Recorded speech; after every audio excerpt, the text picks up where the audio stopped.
Marty Friedman. Hey Marty, how are you? What's happening, everybody? Nice to meet ya. Nice to be here with Diodario, my favorite string company forever. So just 2 days ago, I got the chance of a lifetime to interview the one and only legendary Marty Friedman. And I am still trying to process it, and I know a lot of the details are going to be a little bit off, but I wanted to share my experience with you guys because it was amazing. So hello everybody and welcome to a new video and welcome to my channel where we talk about everything music from death metal to Queen and everything in between. So let's start at the beginning and let's answer the question, how did I get that gig? So here's how it happened. One day I was casually just recording a video just like I am now, and all of a sudden my phone buzzed. And just so you know, of course, every time I sit down to record a video, I always put it on mute. Or really, what I actually do is I set it to a focus mode and I have all of my notifications, messages, and everything muted except for a very few people. You know, just in case of an emergency or something like that, you know, family members, close friends.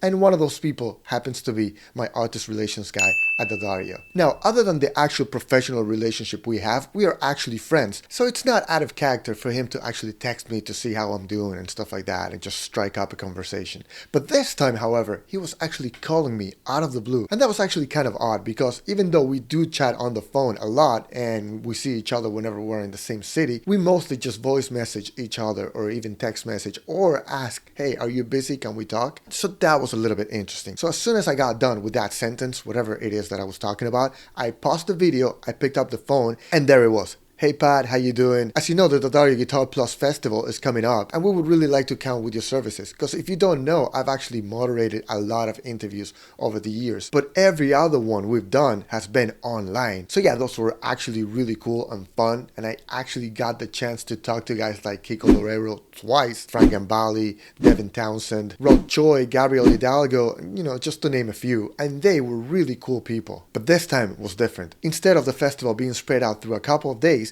it would actually be a one-day event and it was going to be a hybrid thing. So there were going to be some live on-site parts and then of course the live masterclasses that were going to be done online. Of course, I was all in, but they asked me if I wanted to participate on the live thing on site because I actually live about an hour and a half away from the venue, you know, depending on traffic. So they wanted to see if I wanted to do it first before telling me what it was that I was going to do. So of course I said, yeah, I am all in. Of course, I love having the relationship with Diodario and meeting awesome artists. And that's when he told me, well, awesome, because you're gonna interview Marty Friedman live. And I was like, of course, you might have not seen it, but I actually tried covering Tornado of Souls for the channel. And of course, it's one of my favorite heavy metal solos of all time. But yeah, he's been a huge influence. Now, probably the worst part about this news is the fact that I couldn't really tell anybody because of two things. First of all, it needed to get approved. And second, I could only talk about it after Diodario had announced it online. So there were only a very, very minute select group of people that knew about it. Two people, really. Alright, fast forward to the day of the show. Of course, Murphy's Law is a thing and it never fails. So yeah, 2 days before the show, my car decided it's a great time to break down. So yeah, head gasket was busted and we had to overhaul the whole engine. So yeah, Uber app to the rescue. But of course, we've all taken an Uber at least once and we know that they can cancel for any reason. Sometimes it takes forever for them to get to you. Sometimes, you know, cars break down. Shit happens, right? So I decided, you know what? I'm not taking any risks. I am going to be there 2 hours early, just in case, because you never know. There's always accidents on the highway, and there's always some variables that can go wrong. And this time was no exception. We got on the car, and as we're driving down, the guy's like, you know what? I am running out of gas. Do you mind if we stop and get gas, or do you want me to just drop you off at the gas station so you can get another Uber? And I was like, what? No, get your gas. I'm not gonna wait there for an Uber driver to pick up a new ride. I'm just gonna sit there and relax and just wait for you to pump gas so we can get going. So we did, but that was like a good, 10-15 minute delay. Then farther down the road, there was some issue at the toll station, so that, took a little while. But of course, I was cool as a cucumber because, I left early. So finally, we get to the venue and it's an hour early, so there's nothing really for me to do. And I mean, it's not an hour before Marty shows up. It's an hour before I was asked to be there. So yeah, I decided to just grab a cup of coffee and that way I could kill some time. So yeah, I made it to the venue about 30 minutes before I was supposed to, but they were really happy and glad I did because there were a lot of things that needed to be done. There's the Dario banners that need to go up, there's the Dario posters that need to go up, and of course I introduced myself to, the crew and the people that are going to be working there, also the photographer, and I actually get a chance to talk to one of Marty Friedman's managers, so that was really cool. But once all of that was done, what do I do now? So I figured, okay, so I'm here with Dario and they probably need some content and I want some content for my channel as well. So I grabbed my phone, I grabbed this lavalier wireless mic I have, which I luckily took with me because I wasn't really planning to, and I asked my girlfriend to start shooting some video. At this point, everything is loaded up and the stage is ready and Marty Friedman's band start to sound check. But we were asked not to record anything that was going on there, at that moment anyway. So yeah, finally we get notified that Marty Friedman is in the building and he's actually getting ready to go on stage and start, sound checking. And sound check just went on forever.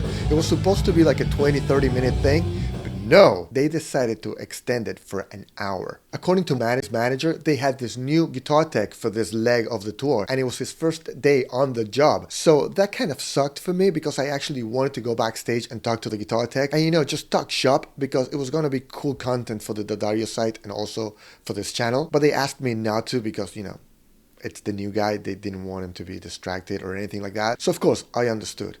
But yeah, I had nothing to do for another hour. Now, by the way, aside from the Marty Friedman show itself, there was actually a meet and greet that was going to be hosted right before the show. And Dario asked me to come up with some easy questions and stuff for the fans so we can do like a contest kind of thing and just give out some merch, some guitar strings, some stickers. But since that was scheduled for a set time, we were really cutting it close. So Marty's manager came up to us and said, hey, since this is running a little bit long, would you guys mind doing the interview after the meet and greet? And of course we would have been okay with that, except for the fact that we had all of our scheduled programming scheduled for after the meet and greet, which was going to kick off the Guitar Plus Festival. So I turned to the director and said, let's rearrange it, but let's make it happen. Now when it comes to streaming, it's not just that easy. There's a lot of variables at play, but we had to make it work somehow. So this is where it gets funny and interesting, I guess. So as they're scrambling in this tiny ass room with their computers and the technical stuff that they gotta deal with, I am just chatting it up with the camera guy and we're just shooting the breeze. And all of a sudden, I feel the room being cleared.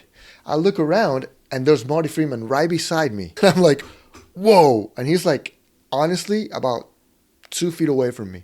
So of course I extend my hand to shake his hand and he shakes my hand and I guess I shook it a little bit too hard because he just went like, oh, and I was like, oh my God. And I didn't really grip that hard. I mean, I could have been nervous and it just felt horrible, off to a bad start. Anyway, so I introduce myself, I tell him what we're gonna do and stuff, and he's like, yeah, cool, let's do this. I guess he's kind of in a rush at this point because I know he's probably thinking that, he's already behind schedule. So he's like, let's go, let's do this. So he's looking at the camera, he's like, let's go. So I'm like, Marty, give us a second because we need to sync it up. It's going to be fed live to streaming. And he's like, oh, it's going out live? So he looks around and he sees this table that's got like, the Dario merch. And he says, hey, do you mind if I wear the Dario t-shirt? I'm like, yeah, dude, of course, go ahead. So he just pops his shirt off and he puts on the Dario t-shirt, which was awesome. And he's like, all right, let's go, let's do this. I'm like, give us a second, we're almost there. Of course, I keep looking inside of that room, but the room door is now closed with my girlfriend inside the room with my phone with all of the questions I had prepared, and I had them perfectly worded just the way I wanted so that they would be very concise, very short, straight to the point, and just very easily translatable because I only had this very short window of time. I think I had like 15, maybe 20 minutes tops to interview Marty. And if you know Marty Friedman and if you've seen any of his interviews, he's not one to give you short answers. He likes to go into detail and he likes to talk, which is an interviewer's dream. But yeah, I had to make the most of the time I had and try to ask him the most amount of questions. And that was really a shame because I would have loved to spend a little bit more time and be able to ask him a couple more questions at least. But I did say at the end of the interview, I hope we did again sometime. Yeah, I hope so too. So I am looking forward to that. Maybe I can get in touch with the manager and maybe we can get something going. That would be amazing. But if we have even so much as a prayer for that, we need to make sure that this video gets a lot of likes and a lot of comments so that when I show this to the Dario and Marty's manager, they can say, yeah, this guy's guy's getting a lot of views. We should do this. So yeah, we finally get the okay. I look at Marty and I say, I'm going to introduce you again and we'll get started. And he's like, yeah, dude, let's do this. Just don't shake my hand again, which made me feel horrible once again. Anyway, the interview went awesome. He was very eloquent and very just, easygoing. He had some awesome answers and he was very generous with us. But I knew I had this very limited time with me, and also I had this light right on my face. So I couldn't really see anything other than,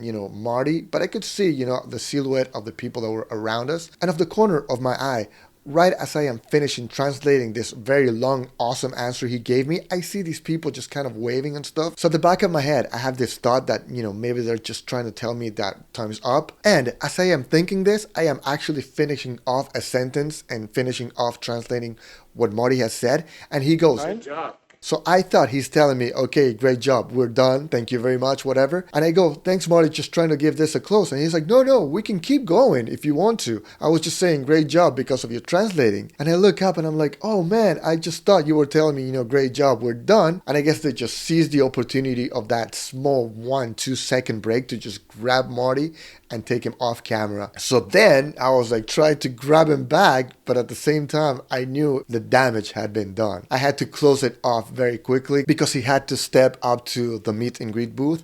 So yeah, I didn't really get to give it the closing I would have wanted.